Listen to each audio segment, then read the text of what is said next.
Hey, what's up guys, it's DarkArmedDuelist, and today we're going to be doing a Noble Knight deck profile. So it's been a while since I actually profiled Noble Knights, and this deck is actually still really good at what it does, making it a really big boss monster, equipping it with a bunch of equip spells, and then going after your opponent for game, and summons one of the most legendary heroes of all, which is King Arthur himself. So without further ado guys, don't forget to like, comment, subscribe, hit the bell there so you can become part of the notification squad, and definitely check out the Patreon down in the description below because we have all sorts of awesome rewards you guys, like getting your name searched for a single video, getting assigned cards to the mail, or even getting your requested deck profile every single month to your patron along with test stand. So without further ado, let's get straight on into this. So first off, you're going to be playing 3 copies of Noble Knight Kustanin. So Noble Knight Kustanin is a really powerful card in this deck that has the ability that if you control a Noble Arms equip spell, you can special summon this card from your hand. And you can only special summon Noble Knight Kustanin once per turn. And a Noble Knight monster that is XZ, Synchro, or Link summon using this card on the field gains the following effects. That if this card is special summoned, you get to normal summon 1 Noble Knight monster during your main phase this turn. And in addition to your normal summoner set, which is a really cool effect, just get you additional Noble Knight monsters on your side of the field to get you additional plays. We then play 3 of the next Noble Knight monster. This card's really good too, because it has the ability that if a Noble Arms equip spell becomes equipped to this card, you get to special summon 1 Noble Knight token, which is a level 4, 1000 attack and 1000 defense. Now the reason I actually bumped this card up to 3 is because you can put this card on the field and then instantly give yourself a token on your side of the field to link together to summon Isolde, which is super good in this deck because you're going to try and summon Isolde as quickly as possible. It also has the ability that while this card is equipped with a Noble Arms card, all other Noble Knight monsters you control gain 500 attack, which is a pretty good effect as well. We then play 3 copies of Noble Knight Brothers. Noble Knight Brothers has a really neat effect that this card can only attack when you control exactly 3 Noble Knight monsters. Go figure, there's 3 Noble Knights on the card. And it has a really neat effect that when this card is normal summoned, you get to special summon 2 Noble Knight monsters from your hand.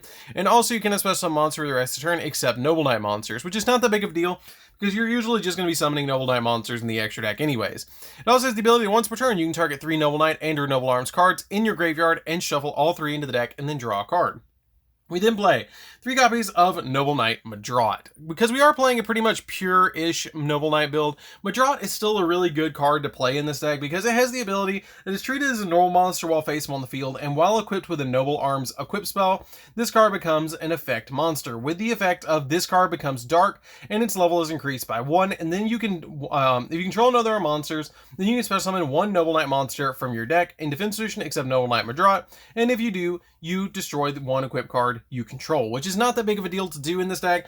Popping 1 equip spell you control is really easy in this deck and is not a really big deal. We then play 2 copies of Noble Knight Gwaine. The reason we actually play triple Madrot is because of Gwaine, because Gwaine can special summon itself to your side of the field. It's basically a rank 4 deck that I'm going for with this particular build. And it works very well with Gwaine, because Gwaine has the ability to control a light normal monster, which your copy of Madrot counts as a normal monster when it's not equipped with a Noble Arms card. Then you can special summon this card from your hand in face-up defense position. This card's really good in the deck too, because basically what you're having in the deck is the token counts as a normal monster, Madrot counts as a normal monster, and then your copy of Noble Knight Boars counts as a normal monster when it's not equipped with a Noble Arms card, because this card is treated as a normal monster while face-up on the field, and then while equipped with a Noble Arms card, it gains the following effect that you can. It becomes dark and its level is increased by 1. And then during the main phase, you can reveal 3 Noble Arms cards in your deck. And if you have, your opponent randomly adds 1 of them to your hand and selects it, and you send the rest to the graveyard, which is not that big of a deal because you're going to basically use this card to get a bunch of Noble Arms cards in your graveyard to re-equip them to your Sacred Noble Knight, King Artorigus, or your Artorigus, the King of Noble Knights. We then play a single copy of Dristan. Dristan is while you control another Noble Knight monster, your opponent cannot target your opponent or target monsters with 1800 or less attack for the attacks except this card. And then it also has the ability, or with card effects, and then when a Noble Arms equip spell is equipped to this card, you get to target a face-up card on the field and destroy that target, which is a pretty good effect too. We then play a single copy of Guinevere, the Queen of Noble Arms. So she's basically an equip spell and a Noble Arms card, which is kind of neat, because she has the ability that you get to target 1 Noble Knight monster you control and equip this card to that monster, and depending on the attribute of the monster, it gains the following effects. It also gains 300 attack, but depending on the attribute, it gains the following effects. If it's a light monster, if the equipped monster would be destroyed by a card effect, would be destroyed by card effect, you can destroy this card instead. And if it's a dark, if the equipped monster battles an opponent's monster at the start of the damage step, you can destroy that monster and then destroy this card. And it also has the ability that you can equip this card from the hand or the graveyard, which is a really good effect to be able to equip it from the graveyard as well, to be able to use its effect multiple times. We then play 2 copies of Morgan, the Enchantress of Avalon, which if you guys don't know who this is actually Morgan Le Fay, which is pretty cool. The entire deck is based on actually Noble Knights or Knights of the Round Table, which is pretty cool.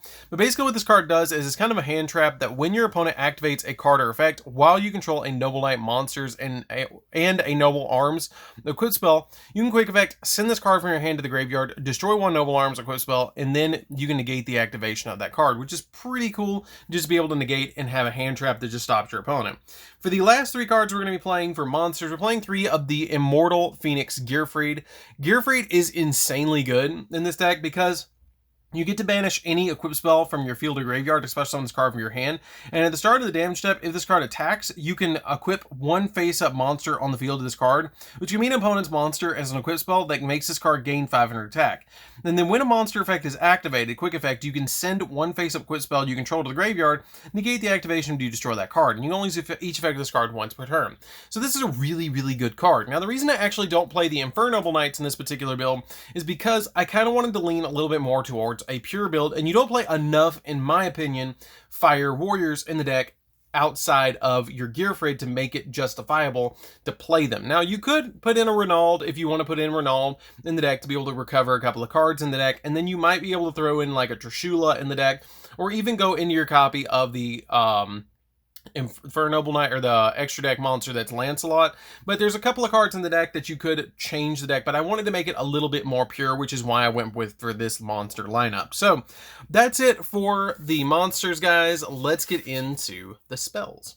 So for the spells, we're going to be playing a single copy of Reinforcements in the Army. So Reinforcements in the Army pretty much searches the entire deck outside of Guinevere and Morgan and your Immortal Phoenix Gearfried, which is really, really good for this deck. Monster Reborn you play as a 1-of in this deck. Monster Reborn is really helpful because you can just essentially get a monster back from the graveyard onto your side of the field, which is a really powerful effect. 1 copy of Double or Nothing because it is a rank 4 style deck, so summoning Utopia double and surprising your opponent is really helpful in this deck. 3 copies of Heritage of the Chalice. Heritage of the Chalice lets you add a Noble Knight monster or a Noble Arms card from your deck to your or graveyard to your hand. And if your Noble Knight monster equipped with a Noble Arms equipped spell is destroyed battle and sent to the graveyard while this card's in the graveyard, you can add it back to your hand. You'll only use 1 Heritage of the Chalice effect per turn and only once that turn. You're usually going to use the first effect of searching on your turn and then using the other effect during your opponent's turn anyway, so that's fine. 2 copies of Glory of the Noble Knights. This lets you equip 1 Noble Arms equip spell to a Noble Knight monster on your side of the field. Basically, that's an appropriate target. So basically, it's any kind of Noble Arms equip spell on your side of the field, which is a really, really good effect to be able to just grab any of your equip spells from your deck and put it on your side of the field really quickly.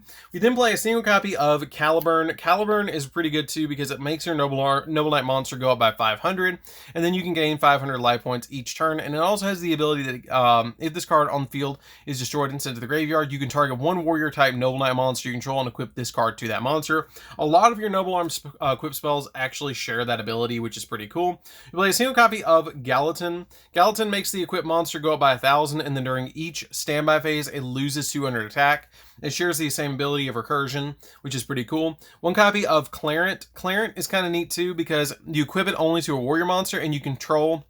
And then once per turn, you can pay 500 life points. The equipped monster can attack your opponent directly, which is really powerful with Artorgus because Artorgus can get really big, which is really amazing about this card. And then you play a single copy of Lancelot Sword. I don't even know how to pronounce this, but basically it pops set cards on the field at the cost of 500 attack points of the monster. 2 copies of Noble Arms of Destiny. Noble Arms of Destiny makes it so once per turn, the equipped monster cannot be destroyed by battle or by card effects. And then you play 2 copies of Noble Arms Excalibur.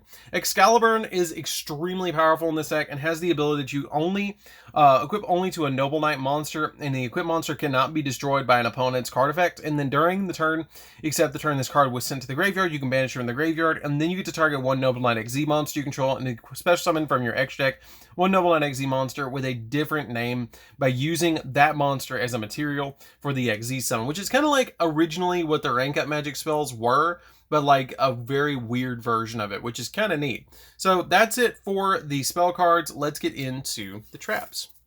So for the traps, we're only going to be playing 2 in this deck, and that is 2 copies until Noble Arms are needed again. This is a really neat card, and a lot of people just kind of overlook this card, but it's probably one of the most beautiful artworks in the entire, like, game, in my opinion, and it's just a really good card. You activate cards off the top of your deck equal to the number of Noble Arm spell cards you control, and if you do, you get to add one of them from your deck to your hand, and then you get to place the remaining cards on top of your deck in any order, and you can manage this card from your graveyard, and then, except the turn it was sent to the graveyard, special summon from your deck one Noble Knight monster with a different name from cards you already control, which is why you play a lot of one-ofs in the deck anyways, because you can special summon any of them from the deck with this card, which is really, really powerful. So that's it for the main deck, guys. Let's get into the extra deck. So for the extra deck, we're going to be playing 2 copies of the Sacred Noble Knight of King Artorigus. This card is really, really, really good in the deck and has a really insane effect. It's going to be basically the card that you're going to be using a lot of the times as your big boss monster. That it has the following effect. Now, while this card has, when this card is XZ summon, you can target 3 Noble Arms equipped spells in your graveyard and equip them to this card. And then once per turn, you can detach one material from this card, and then target 1 card on the field, 1 monster on the field, and destroy that target. And if this card is sent from the field to the graveyard, you can target 1 level 4 or higher Noble Knight monster in your graveyard and special summon it, and then all the Noble Arms equipped spells that were equipped to this will trigger and special summon onto the copy of your Noble Knight monster that you special summoned off this effect, which is pretty good. We then play 2 copies of Artorigus, the King of the Noble Knights. King of Noble Knights is kind of like the smaller version of this card, but basically what it does is when this card is XZ summoned, you get to do the same thing and target 3 Noble Arms and equip to this card with different names. Then you can detach a material in this card to target up to the number of spell and traps on the field, up to the number of Noble Arms cards you control, and destroy them, which is pretty good as well. We play 2 copies of Sacred Noble Knight of King Custonin. King Custonin is pretty good too because you get to detach any number of materials from this card, target that many cards your opponent controls, and return them to the hand. And if this card is destroyed by battle or by card effect and sent to the graveyard, you get to special summon 1 Noble Knight XZ monster from your extra deck, except another copy of itself, and if you attach this card as a material. So Custonin is actually the one that you're going to be summoning the majority of the time first in defense position, and being able to kind of go defensive plays with him, and then make your copy of Artorigus. Once you've made your crazy plays and getting your Noble Arms to the graveyard, this card is going to be the main starter of the plays outside of Azul. You then play a single copy of Utopia and then a Utopia double just to be able to get you an OTK against your opponent, because you can summon Utopia double at 10,000 attack points and swing at your opponent, because all you do is basically summon Utopia, detach a material, add double or nothing, overlay Utopia on top of Utopia double, attack your opponent at 5,000 attack, negate its own attack by detaching a material, swing again, drop double or nothing, and it'll go up to 10,000, and you essentially get a 10,000 beat stick.